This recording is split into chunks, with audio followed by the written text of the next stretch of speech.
Le 15 avril 2025. Palais de l'Élysée, Paris. 19h30. Emmanuel Macron vient de raccrocher. La conversation avec son ministre des Affaires étrangères, Jean-Louis Barrot, a duré exactement 7 minutes. 7 minutes qui vont redéfinir 63 ans de relations franco-algériennes.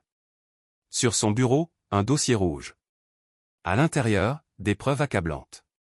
Un consul algérien. Un enlèvement. Sur le sol français. Un opposant politique, Amir Boukor, arraché à sa vie parisienne par des agents d'un État étranger. Une violation de souveraineté si brutale qu'elle n'a pas d'équivalent depuis la guerre froide. Mais ce que le régime algérien ne savait pas, c'est qu'Emmanuel Macron avait déjà pris sa décision. Pas dans la colère. Pas dans la précipitation. Dans le calcul glacial d'un chef d'État qui refuse de plier. 12 diplomates algériens. Expulsés. L'ambassadeur de France à Alger. Rappelé. Une riposte qui fera trembler les chancelleries du Maghreb au Moyen-Orient. Pourquoi cette crise a-t-elle éclaté maintenant? Qu'est-ce qui a poussé Alger à franchir cette ligne rouge? Et surtout, qu'est-ce que Macron a dit dans ce bureau, à huis clos, qui a fait comprendre au régime algérien qu'il venait de commettre une erreur fatale? Parce que cette histoire ne parle pas seulement de diplomatie. Elle parle de dignité. De souveraineté. Et de la fin d'une époque où la France acceptait d'être l'otage du chantage mémoriel. Pour comprendre ce qui s'est passé en avril 2025, il faut remonter à l'été 2024. Le 30 juillet exactement. Ce jour-là, Emmanuel Macron prononce une phrase qui va tout changer. Une phrase que le régime algérien considéra comme une déclaration de guerre. Il reconnaît officiellement la « marocanité » du Sahara occidental. Autrement dit, il soutient le plan marocain d'autonomie pour ce territoire disputé depuis des décennies. Pour Alger, c'est une trahison. Une humiliation publique. Une gifle diplomatique. Parce que pour l'Algérie, le Sahara occidental n'est pas une simple question territoriale. C'est une question d'identité. De légitimité. Le régime algérien soutient le Front Polisario depuis 1975. Il a investi des milliards. Il a construit toute une rhétorique anticoloniale autour de cette cause. Et voilà que la France, l'ancienne puissance coloniale, choisit le camp adverse. La réaction est immédiate. En août 2024, Alger rappelle son ambassadeur. Le ministère algérien des Affaires étrangères publie un communiqué cinglant. Je cite, « Ce geste, que jamais aucun gouvernement français n'avait osé, l'actuel l'a fait avec beaucoup de légèreté et une grande imprudence, sans mesurer lucidement toutes les conséquences potentielles. » Mais Macron ne recule pas. Il sait ce qu'il fait. Il sait que la France ne peut plus se permettre d'être prise en otage par les rancœurs du passé. Il sait que le Maroc est un partenaire stratégique plus fiable. Plus stable. Plus ouvert. Et surtout, il sait que le régime algérien est fragile. Rongé par la corruption. Affaibli par les divisions internes. Dépendant de la rente pétrolière et gazière. Un colosse aux pieds d'argile qui compense sa faiblesse par l'agressivité. Mais ce que Macron ne sait pas encore, c'est jusqu'où Alger est prêt à aller pour se venger. Novembre 2024. 2 arrestations. Boualem Sansal, écrivain franco-algérien.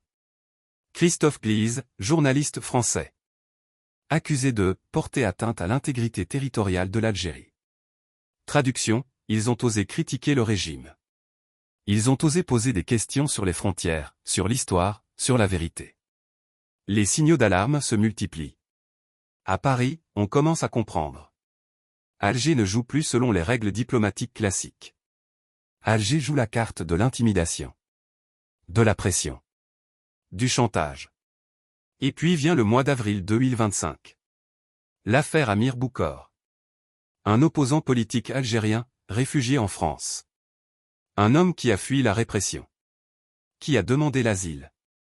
Qui croyait être en sécurité sur le sol français. Il disparaît. Enlevé en plein jour. Les enquêteurs français remontent la piste. Et ce qu'ils découvrent les glace. 3 hommes.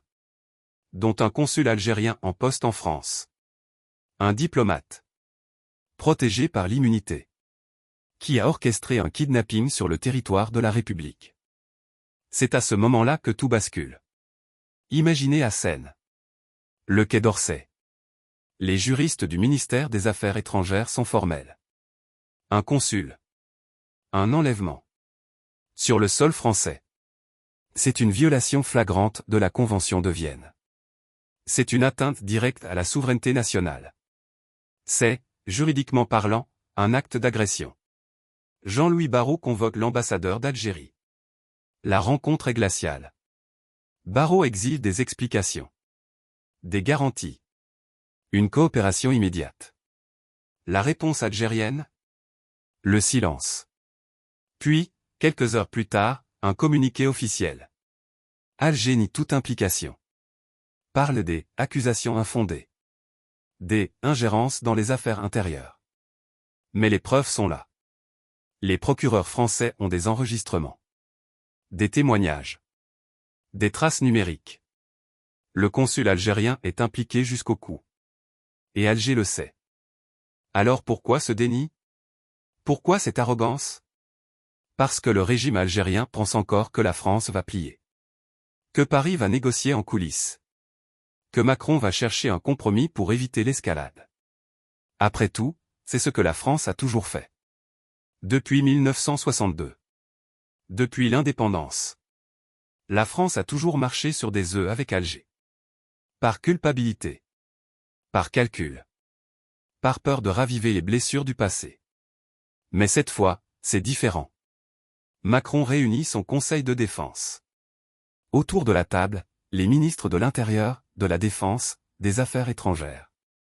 Les chefs des services de renseignement. L'ambiance est tendue. Certains plaident pour la prudence. Pour la diplomatie discrète. Pour éviter la rupture. Mais Macron est inflexible. Il pose une question simple. Une question qui va tout changer. Si nous laissons passer cela, qu'est-ce qui empêchera Alger de recommencer? Qu'est-ce qui empêchera n'importe quel régime autoritaire de penser qu'il peut opérer impunément sur notre territoire? Le silence dans la salle est éloquent. Parce que tout le monde comprend. Ce n'est pas seulement une question de relations franco-algériennes. C'est une question de crédibilité. De dissuasion. De respect. La France est une puissance nucléaire. Un membre permanent du Conseil de sécurité de l'ONU. Une démocratie qui défend l'état de droit. Si elle accepte qu'un consul étranger organise un enlèvement sur son sol sans conséquence, elle envoie un message catastrophique au monde entier. Macron prend sa décision. 12 diplomates algériens seront expulsés. L'ambassadeur de France à Alger sera rappelé. Et un message sera envoyé, clair et sans ambiguïté, la souveraineté française n'est pas négociable. Mais il y a autre chose. Quelque chose que personne ne voit venir. Quelque chose que Macron garde pour lui. Parce que l'expulsion des diplomates, ce n'est que la partie visible. La vraie riposte, elle, se prépare dans l'ombre. Et elle va frapper là où Alger ne s'y attend pas. Les services français activent un réseau de contacts au Maghreb. Des alliés discrets. Des partenaires qui, eux aussi, en ont assez de l'agressivité algérienne. Le Maroc, bien sûr. Mais aussi la Tunisie. L'Égypte. Même certains pays du Golfe. Parce que l'Algérie n'est pas seulement en conflit avec la France. Elle est en conflit avec la moitié de la région. Son soutien au Polisario agace Rabat. Ses ingérences en Libye inquiètent le Caire. Sa rhétorique révolutionnaire fatigue les monarchies du Golfe. Et Macron le sait. Il sait que le régime algérien est isolé. Qu'il bluffe. Qu'il n'a pas les moyens de ses ambitions. Alors il décide de jouer une carte que personne n'a vu venir. Une carte historique. Une carte qui va résonner dans toute la Méditerranée. Le 18 avril 2025. 3 jours après l'expulsion des diplomates. Emmanuel Macron prononce un discours. Pas à la télévision. Pas devant les caméras. Mais lors d'un dîner privé avec des ambassadeurs européens et africains. Un dîner dont les détails vont fuiter dans la presse quelques heures plus tard. Et ce qu'il dit va faire l'effet d'une bombe. Il évoque l'histoire. Pas celle de la colonisation. Pas celle de la guerre d'Algérie. Non. Il remonte plus loin. Beaucoup plus loin. Il parle des pirates barbaresques. De la régence d'Alger. De ces siècles où les côtes européennes vivaient dans la terreur des razzias. où des milliers de citoyens français, italiens, espagnols étaient capturés, réduits en esclavage, rançonnés. Il rappelle que l'expédition française de 1830, celle qui a mené à la colonisation de l'Algérie, a été justifiée à l'époque par la nécessité de mettre fin à cette piraterie. De restaurer la sécurité en Méditerranée. Et puis il lâche cette phrase. Cette phrase qui va être reprise dans tous les journaux, dans tous les débats, dans tous les commentaires. Hier comme aujourd'hui, Alger s'en prend à nos ressortissants sur notre propre territoire. Hier comme aujourd'hui, une réponse forte est nécessaire pour restaurer la sécurité et le respect du droit. Le parallèle est brutal. Provocateur. Mais terriblement efficace. Parce qu'il fait quelque chose que la France n'avait jamais osé faire depuis 1962. Il retourne le narratif. Il refuse d'être prisonnier de la culpabilité post-coloniale. Il dit, en substance, nous avons tourné la page. Il est temps que vous fassiez de même. La réaction à Alger est explosive. Le régime crie à l'insulte. À la provocation. À la résurgence du discours colonial. Les médias algériens parlent des « humiliations nationales », de « mépris », de « néocolonialisme ». Mais Macron ne recule pas. Parce qu'il sait que cette colère est le signe qu'il a touché juste. Que le régime algérien est déstabilisé.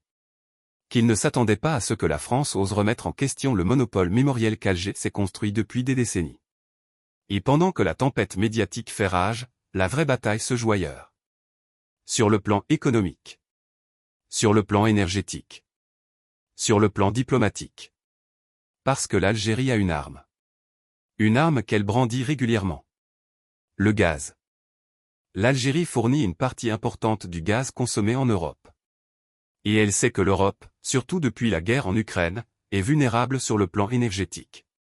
Mais Macron a anticipé. Il a travaillé en coulisses avec Bruxelles. Avec Rome. Avec Madrid. Pour diversifier les sources d'approvisionnement. Pour réduire la dépendance au gaz algérien. Pour montrer à Alger qu'elle n'a plus le monopole. Et il y a autre chose. Quelque chose de plus subtil. De plus stratégique. La France active ses réseaux en Afrique. Elle rappelle à ses partenaires que l'Algérie n'est pas un allié fiable. Qu'elle soutient des mouvements séparatistes. Qu'elle déstabilise la région. Qu'elle joue un double jeu. Et lentement, méthodiquement, l'isolement diplomatique de l'Algérie se met en place. Le Maroc, bien sûr, applaudit. Mais aussi la Tunisie, qui en a assez des pressions algériennes. L'Égypte, qui voit d'un mauvais œil les ingérences d'Alger en Libye. Même certains pays du Sahel, traditionnellement proches d'Alger, commencent à prendre leur distance. Parce que le régime algérien a commis une erreur. Une erreur stratégique majeure. Il a cru qu'il pouvait intimider la France. Il a cru qu'il pouvait jouer sur la culpabilité, sur la peur, sur le chantage. Il a cru que Paris allait plier, comme toujours. Mais il a oublié une chose. Une chose essentielle. La France de 2025 n'est plus celle de 1962. Elle n'est plus celle qui négocie dans l'ombre. Qui accepte les humiliations. Qui courbe l'échine. La France de Macron, c'est la France qui dit non. Qui défend sa souveraineté. Qui refuse d'être l'otage du passé.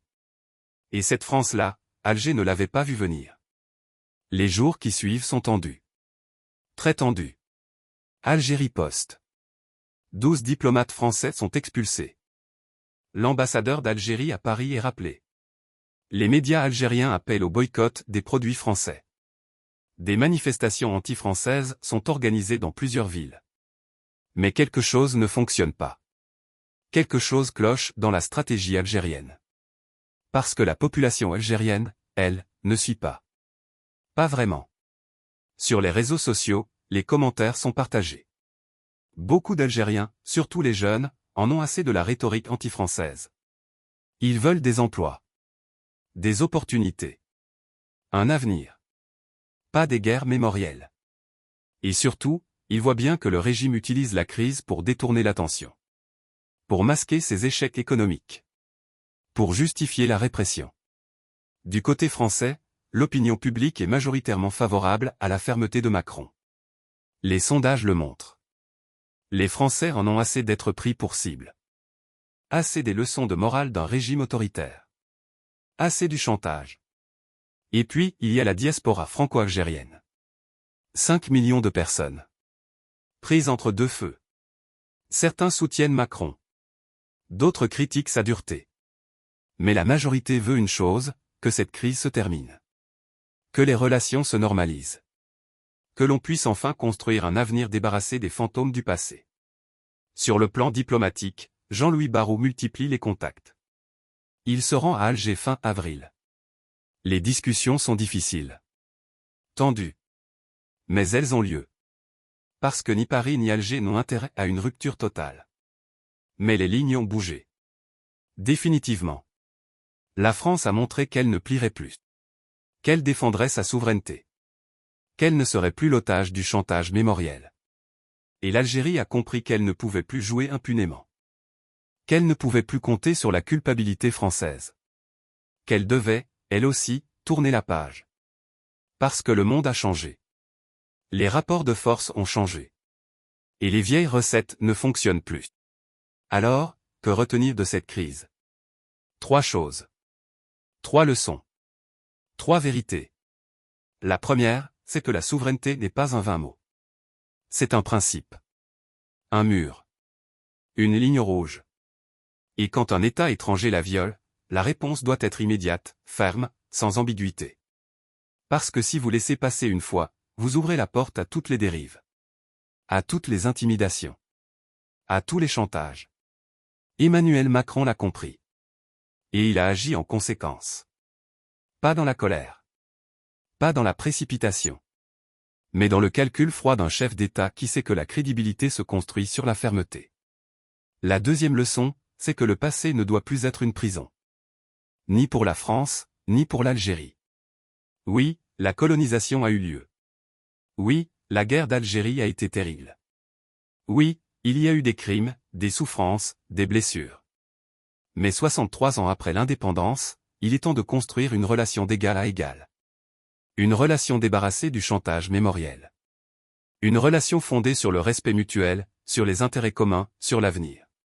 Et cela passe par un refus. Le refus d'être prisonnier de la culpabilité. Le refus d'accepter les leçons de morale d'un régime autoritaire qui instrumentalisait l'histoire pour masquer ses propres échecs. Macron a osé dire ce que beaucoup pensaient tout bas. Il a osé remettre en question le narratif dominant. Il a osé rappeler que l'histoire est complexe. Que les torts sont partagés. Que la France n'a pas à s'excuser éternellement. Et cette audace, elle a payé. Parce qu'elle a déstabilisé le régime algérien. Parce qu'elle a montré que la France n'était plus disposée à jouer le rôle du coupable éternel. La troisième leçon, c'est que la diplomatie, ce n'est pas seulement des mots. C'est aussi des actes. Des décisions. Des lignes rouges. Pendant des décennies, la France a privilégié la diplomatie discrète. Les négociations en coulisses. Les compromis. Et cela a donné quoi? Une relation toxique. Faite de ressentiments, de non-dits, de crises à répétition. Macron a choisi une autre voie. La voie de la clarté. De la fermeté. De la transparence. Il a dit, voilà ce que nous acceptons. Voilà ce que nous n'acceptons pas. Voilà les conséquences si vous franchissez la ligne. Et il a tenu parole. Parce qu'en diplomatie, la crédibilité, c'est tout. Si vous menacez sans agir, vous perdez le respect. Si vous agissez sans prévenir, vous perdez la confiance. Mais si vous êtes clair, ferme et cohérent, vous gagnez les deux. Alors oui, cette crise a été douloureuse. Oui, elle a laissé des traces. Oui, les relations franco-algériennes resteront compliquées pendant longtemps. Mais elle a aussi été salutaire. Parce qu'elle a permis de poser les bases d'une relation nouvelle. Une relation adulte. Une relation où chacun respecte la souveraineté de l'autre. Où chacun assume son histoire. Où chacun regarde vers l'avenir. Et c'est peut-être ça, la vraie victoire de Macron. Pas d'avoir humilié l'Algérie. Pas d'avoir gagné une bataille diplomatique. Mais d'avoir montré que la France pouvait être à la fois ferme et juste. Déterminée et respectueuse. Fière de son histoire sans être prisonnière du passé. Parce qu'au fond, cette crise ne parlait pas seulement de diplomatie. Elle parlait de nous. De notre identité. De notre place dans le monde. Elle posait une question simple, quel pays voulons-nous être? Un pays qui courbe l'échine? Qui accepte les humiliations? Qui négocie sa souveraineté? Ou un pays qui se tient droit? Qui défend ses valeurs? Qui refuse le chantage? Macron a choisi. Et cette réponse, le régime algérien ne l'oubliera pas. Parce que la souveraineté, ce n'est pas un concept abstrait. C'est une réalité concrète. C'est la capacité d'un État à protéger ses citoyens. À faire respecter ses lois. À défendre son territoire. Et quand cette souveraineté est menacée, la réponse ne peut être que ferme. Immédiate. Sans compromis. C'est ce que Macron a fait. C'est ce que la France a fait. Et c'est ce message que nous devons retenir. Que nous devons transmettre. Que nous devons défendre. Parce que dans un monde de plus en plus instable, de plus en plus dangereux, la fermeté n'est pas une option. C'est une nécessité. La France ne s'excuse plus. Elle agit. La France ne tremble plus. Elle se tient droite. La France ne négocie plus sa souveraineté. Elle la défend. Et cette France-là, c'est la France que nous devons être. Aujourd'hui. Demain. Toujours.